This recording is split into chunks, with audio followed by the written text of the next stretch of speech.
Bonjour et bienvenue sur la chaîne Gabriel de la Raja 2 parce qu'elle est mieux que la une. Aujourd'hui, on va parler d'un appareil sympathique qui ne coûte pas cher, qui est numérique, qui a un capteur plein format. Sans plus attendre, je vous présente le Nikon D700.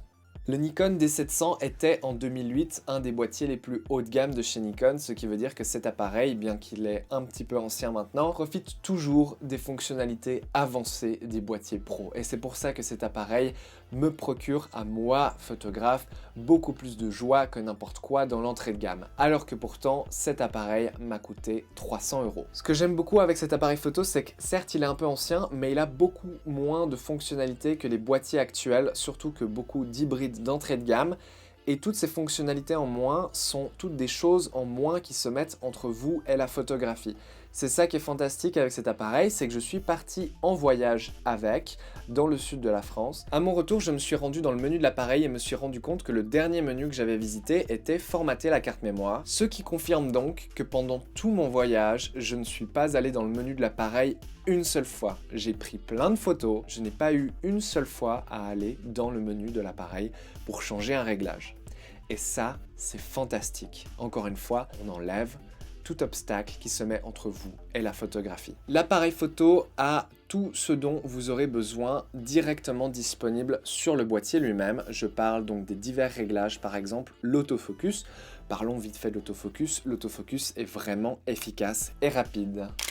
Ce qui m'a beaucoup plu, c'est que vous avez plusieurs choix de modes de collimateur autofocus et que tous sont accessibles avec un petit bouton qui est directement ici sous votre pouce. Par exemple, ici je suis en mode spot, et ici, je suis en mode toute zone. Et c'est ça qui est fantastique, c'est que j'ai même pas besoin de regarder l'appareil pour changer ce réglage, je sais que c'est sous mon pouce et que c'est accessible à tout moment. Je n'ai pas besoin d'aller dans un menu, ni même de mettre mon œil dans le viseur pour réellement changer ce mode. C'est agréable, c'est vraiment agréable de pouvoir changer de mode sans passer par les réglages. Vu que j'étais en voyage et que c'est un réflexe, je fais toutes mes photos avec une exposition automatique. Ça sert pas à grand chose de faire des photos en exposition manuelle avec ce genre de boîtier, parce que de toute façon, vous allez laisser l'appareil mesurer la lumière à votre place pour savoir comment le régler correctement. Donc à ce moment-là, autant laisser l'appareil exposé automatiquement. Cela dit, je n'utilise pas un mode 100% automatique, j'utilise deux modes à choix en fonction de la lumière disponible, à savoir en général le mode A, priorité ouverture, qui me permet de choisir le diaphragme de mon objectif, ce qui aura un impact sur ma profondeur de champ, où je vais venir choisir justement un diaphragme propice à la photo. Plus on a une valeur petite, plus on a de lumière qui rentre, et plus on isole son sujet avec un flou d'arrière-plan. C'est important de savoir maîtriser son diaphragme pour faire de belles photos, et c'est pour ça que j'aime bien garder au moins le réglage du diaphragme en manuel. La vitesse et les ISO sont réglés automatiquement par l'appareil. D'ailleurs, en parlant des ISO, cet appareil est vraiment très performant en basse lumière, surtout pour un capteur de 2008. Je suis donc plutôt confiant à laisser l'appareil régler tout ça automatiquement. Dans les réglages de l'appareil, j'ai choisi qu'en mode ISO automatique, la vitesse d'obturation minimum est de 1/800 de seconde. Si je viens à faire des photos en très basse lumière, ce que je fais, c'est que je bascule l'appareil sur le mode manuel, et je lui autorise à descendre sa vitesse d'obturation à 1/50 de seconde pour quand même avoir des clichés nets à main levée avec mon 50 mm.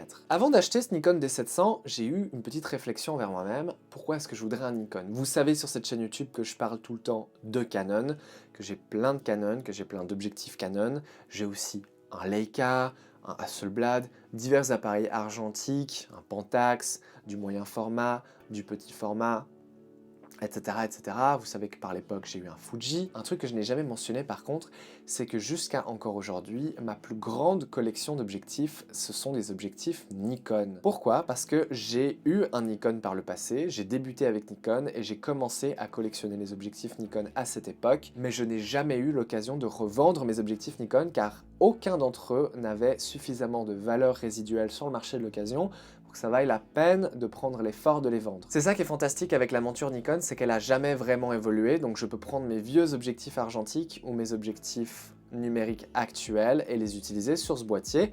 Les objectifs argentiques, il y a donc une confirmation de mise au point dans le viseur avec un petit point vert qui s'affiche lorsque vous avez réussi à faire une mise au point manuel correctement. Et puis bien entendu, quelques-uns de mes objectifs argentiques étaient en fait déjà des objectifs autofocus. J'avais juste jamais utilisé la fonction autofocus parce que ça ne fonctionnait pas avec mon Nikon FE. Mon objectif préféré que je prends tout le temps sur moi, c'est un 50 mm, en l'occurrence ici le 50 mm 1.8D, c'est le plus vieux, le plus vintage, qui a quand même l'autofocus. Il a un rendu qui est très vintage, ce qui est très sympa, j'adore vraiment beaucoup. Il n'est pas très net, mais il est correctement contrasté et il fait franchement des photos plutôt classe.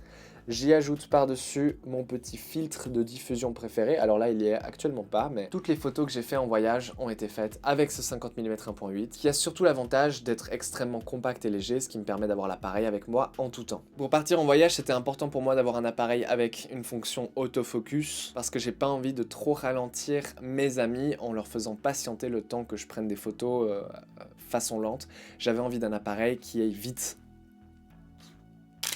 J'avais pas l'intention de mitrailler, mais j'avais l'intention de prendre mes photos plutôt casuellement sans trop réfléchir. Et cet appareil a été parfait. Pas trop réfléchir, hein, c'était vraiment très important. J'avais vraiment envie d'un boîtier où j'ai jamais besoin de mettre mes pattes dans les menus, où je puisse juste photographier quand j'ai envie de photographier. Et c'est quelque chose qu'on ne peut pas faire sur un appareil d'entrée de gamme. Il vous faut dépenser plus.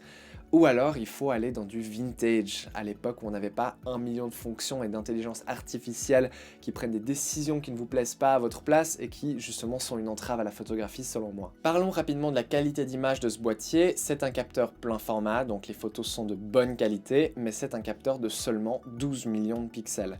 C'est vraiment pas beaucoup, c'est tout comme un iPhone, sauf que c'est un capteur au ratio 3:2 bien sûr, pas 4/3, donc on a moins de 3000 pixels de haut. Ça veut globalement dire que oui, les photos sont parfaitement décentes et utilisables, mais ça veut aussi dire que cet appareil va vous faire réfléchir à votre cadrage beaucoup plus, parce qu'en prenant des photos avec, vous saurez que si vous vous ratez, ça va être beaucoup plus difficile de se rattraper en post-production en recadrant votre image, parce qu'en effet, plus vous recadrez, plus vous perdez de pixels, et quand on en a que 12 de base, on peut pas recadrer beaucoup avant de faire des photos qui ont une résolution inférieure à celle d'un écran 4K par exemple, ce qui serait un petit peu dommage. On remarque clairement que les photos prises avec cet appareil sont moins nettes que ce qu'on fait avec un appareil d'aujourd'hui, la plupart des appareils d'aujourd'hui ayant au moins 20 millions de pixels, mais on remarque que ce capteur est quand même délicieux. Les couleurs sont sublimes, la plage dynamique est très bonne, et les images sont très peu bruitées, même en basse lumière. Et ça c'est vraiment bluffant, surtout pour un boîtier de 2008. Et globalement, c'est tout ce que j'ai à dire sur cet appareil. L'autofocus est bien, le capteur est bien, que 12 mégapixels, mais franchement, ça passe et ça a même ses avantages, comme des fichiers plus légers. Les réglages sont facilement accessibles et il n'y a pas besoin d'accéder au menu pour faire des belles photos. Et ça, c'est tellement important. Le viseur est sublime. C'est un viseur optique, mais plein format. Donc si vous avez que l'habitude des viseurs APS-C, vous vous rendrez compte à quel point ce viseur est supérieur. Il n'y a pas de mode vidéo, mais il y a quand même un mode live view qui peut être pratique dans certaines circonstances, par exemple de la prise de vue d'objets en studio. J'ai beaucoup utilisé ce boîtier. Ah oui, ça je ne l'ai même pas mentionné, mais en fait ce boîtier je le connais bien, parce qu'avant de l'acheter pour 300 €, faut savoir que j'ai travaillé dans une boutique photo où on faisait plein de services, on faisait des photos en portrait en studio, on faisait des reproductions de tableaux et des prises de vue d'objets. Tous ces trucs, on le faisait avec un Nikon D700, parce que si le D800 existait déjà depuis un moment, mon patron n'avait pas le budget de mettre à jour son boîtier, donc d'acheter un boîtier plus récent, donc on faisait encore tout avec un D700, et on était vraiment très content du résultat. Il faut savoir qu'en école de photo aussi, on avait plein de boîtiers plus récents, tels que des D600 et des D800, mais le D700 était un des boîtiers favoris de notre prof qui souvent nous l'imposait, parce que justement, elle savait qu'on allait faire des photos de 12 millions de pixels seulement, qui allaient être un peu plus limitées au niveau de ce qu'on peut faire, niveau retouche, etc. par exemple, on peut moins facilement zoomer sur les détails, ce qui fait qu'on est en général moins obsédé par les petits détails que souvent les gens ne verront pas sur vos photos de toute façon. Et du coup c'est vrai qu'effectivement là je vous parle du D700 comme si je venais juste maintenant de l'acheter, mais en vrai c'est un boîtier que je connais depuis de nombreuses années, et c'est un très bon boîtier, c'est vraiment un très bon boîtier. Surtout si vous le trouvez pour 300 €. Et la quantité d'objectifs Nikon disponibles, que ce soit des manuels ou des automatiques, est vraiment grande, et ce sont des chouettes objectifs qui sont pas chers. Moins chers que les Canon, et pas forcément moins bien. Sans plus tarder, je vais vous laisser avec des petites images d'exemple.